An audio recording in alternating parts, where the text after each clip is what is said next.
Yeah, look, it's incredible for our league. It's incredible for our sport. I think the ownership group of Miami deserves a ton of credit. The league and the commissioner deserve a ton of credit for making it happen.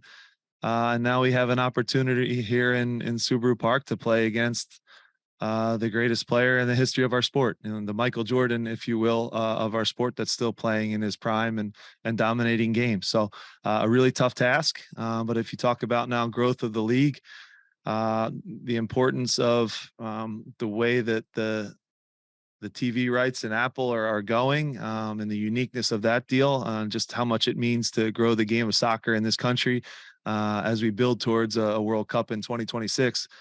It's incredible. It feels a bit surreal for sure to my staff and my players to be preparing for a game of this magnitude. But to have it here in Chester and at Subaru Park, we couldn't be more excited, and we know we have a really good team too. Here, Jim, do you have an update on Julian and then how are Danny and Alejandro progressing? Yeah, so Danny will participate fully. He trained today fully and looked great. So happy to have him back, and really a relief that it wasn't anything more serious, because when it happened initially, I was nervous. He's Hungarian. He's tough by nature, and I'll just say he's not missing this one. It's great to have Bedoya back. He'll be available to us. Is 90 minutes realistic? Of course not. But now that he's coming back into the team, to add him to the group in such a big pressure semifinal, it's a great weapon to have and utilize off the bench. Julian is another one that would do anything to not miss this one. Obviously Miami, obviously a fellow countryman on the other team that's pretty good at soccer. But he picked up a grade 1 sprain, which is that hamstring strain that, look, again, news wise, that's probably the best news we could have got. And I'll just say he's still pushed on the side of things, and I haven't heard back yet exactly how that went, but he wants to still participate tomorrow. Probably won't be from the start, but if he's around even to take a penalty kick or run around for a little bit of time without the risk of further injury, we'll see where that stands. Jim, you've talked many times about a team of 11 individuals being able to beat any one talented individual. I wonder how you approach that this week. This is kind of the ultimate test of that theory in some ways. Yeah, look, I think just like boxing, right? Styles make fights, and I think it's two really unique clubs. Again, I give them a ton of credit for the way that they've built their team. I think Chris Henderson's done an amazing job in this transfer window. If you actually just look at it and some of the players, the young players that they've signed, and the quality of them that you guys haven't really got to see yet, I think this will go down as it will go down obviously as the greatest transfer window of all time. Number one, because they brought in an amazing coach in Tata Martino, an incredible coach. They brought in the young players in addition to him that you guys haven't seen yet, that are real high quality. So you could probably even remove Messi, Busquets, and Alba from that, and it might go down as one of the best transfer windows. So obviously a heck of a job by them, their ownership and their staff.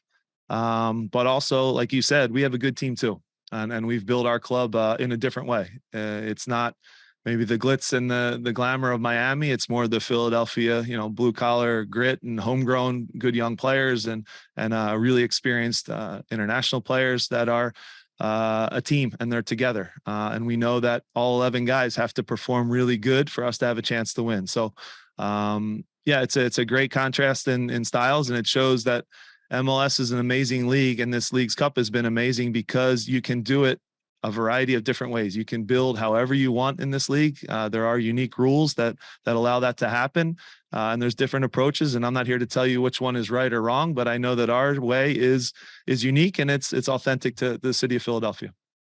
Okay. Where Ty stands in terms of an ETA where you could get him? Yeah, eligibility wise, not quite eligible yet, and that's just paperwork wise, with visas and different things like that. So he's working with the team, but also has to have a flight back there before everything can come. When the paperwork comes through, he has to go back, get some things stamped, and then he'll be eligible. So frustrating for him. Obviously, he wants to be a big part of this game, but not quite allowed from the paperwork side of things now. Is the pressure on? How does the team feel? You're hot on the heels of your MLS championship run. Yeah. You're working really hard, but feeling pressure? Yeah, pressure's natural. There's pressure in every game in sports, in pro sports, which is great. So, we let Las Vegas can decide who the favorite is. You guys can decide who the favorite is. But we just know it's going to be an amazing experience. Again, a surreal one where I never in my coaching career thought I would be preparing for Busquets and Messi, and our players the same thing. So we see it as a great opportunity. We know we're in a semifinal in our building where at Subaru Park we have an amazing crowd that will be very, very loud for us. I believe it will be the loudest this building's ever been. So we'll have that emotion behind us. And then look, once the opening whistle blows, all the outside noise and getting tickets and doing media before the games, that's probably higher than it was for even MLS Cup so far. Once the whistle blows, it's still the game they all played as kids. We have guys from 15 different countries in our locker room. And the cool thing about soccer is it speaks one language. So when they step on the field, they'll be brave, they'll be together, and win, lose or draw, I know they'll give everything. So I'm really proud of that. Apart from the FC Dallas game, first, really the only road game he's played. Yeah. Similar principles to how you guys would attack them. How do you take from that, but also add what you guys have done throughout the run here to shadow Busquets, hit them on the counter, do it in your own unique way? Yeah, look, Dallas played them very tough. That's a game where Dallas had a lot of chances in transition where if they're on a different night, a little more clinical, they would be the ones playing still. You know what I mean? So the margins are very tight. And if you let a team with the quality of Miami hang around like they did, they're going to ultimately come back and ultimately punish you. So I think we recognize that. We respect that. There's certain things that, you'll look to and, you're trying always. This is going to sound like the dumbest thing in the world, but recording in progress. Everyone is talking about Messi, and that's natural. And he's been incredible for an athlete to deliver over and over in every big pressure moment again and again for his team has been amazing to watch.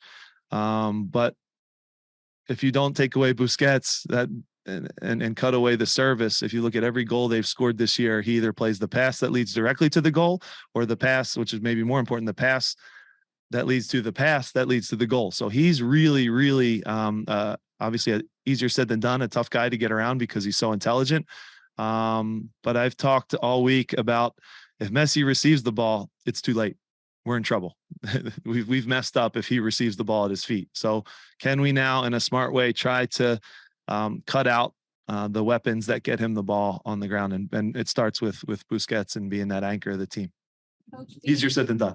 Trust me, guys. Please don't say I'm saying that's easy. Coach, you talked about the grit behind the team and just being here in Philly. You're on the world stage tomorrow. Yeah. You want the world to take away from your team, regardless of what happens. Yeah, look, number one is that we're proud of what this badge is going to has grown to represent. I think it's a team and an identity that is it's authentic. It's true to the city of Philadelphia. It's one that I think our fans have been very proud of through the years. For those that are maybe tuning in for the first time, over the last 5 seasons, we've actually won the most points in this league. And I don't think a lot of people realize that from the outside because maybe we've done it in a different way. We've gotten to play in really big games. And now after winning our first trophy in this, which was a supporter shield, we want to try to win as many trophies as possible. And this is an opportunity to get to another final. And then ultimately we want to lift that trophy for our fans. That's what it's about. I think that's why our players play. Everybody's motivated by different things. But when this League's Cup started, and it's been an incredible competition, I said from day one, there's a trophy on the line. There's Champions League berths on the line, and there's the biggest financial reward that our league's ever had. That motivates players as well. So everybody's excited for it. Again, it's been really fun. It's great to be in the Final Four. I think 47 teams that entered this thing, and we're into the Final Four now. So we're happy with that achievement, but our guys, it's okay to be a little greedy now and try to win one more game to get to a final. All right, thank you, everybody in the room. We're going to go to Zoom, and let's start with Todd Lewis. Your mic is open.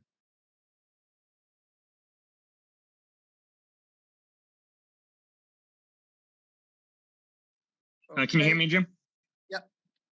Oh, cool. Yep. When you analyze this Miami team, Jim, you said last game that you expect them to have majority of the ball. What comparisons do you see from this Miami team compared to the team that Tata coached down in Atlanta? Yeah, they will have more of the ball. That's a fact. I can say that before the game even starts, and we're okay with that. Since Messi's joined their team, they're number one in possession, and it's not even close. We'll have to be a team that is really stable and organized. Our rest defense, what I mean by that is when we're actually in possession and have the ball, we have to know where Messi is at all times. We'll have our hands full. Having said that, we know we can manufacture goals on things like restarts, on things like really good counterattacking, and we have a good group too. So it's going to be a very tough task. Of course, we might be a little shorthanded depending on where Julian's exactly at, missing our top goal scorer. But we're a team, just like they're a team, and I think they're under Tata, very, very well coached. I have a ton of respect for him, the job that he did in Atlanta, the job he did for the Mexican national team, the job that he's doing now in Miami in a short time.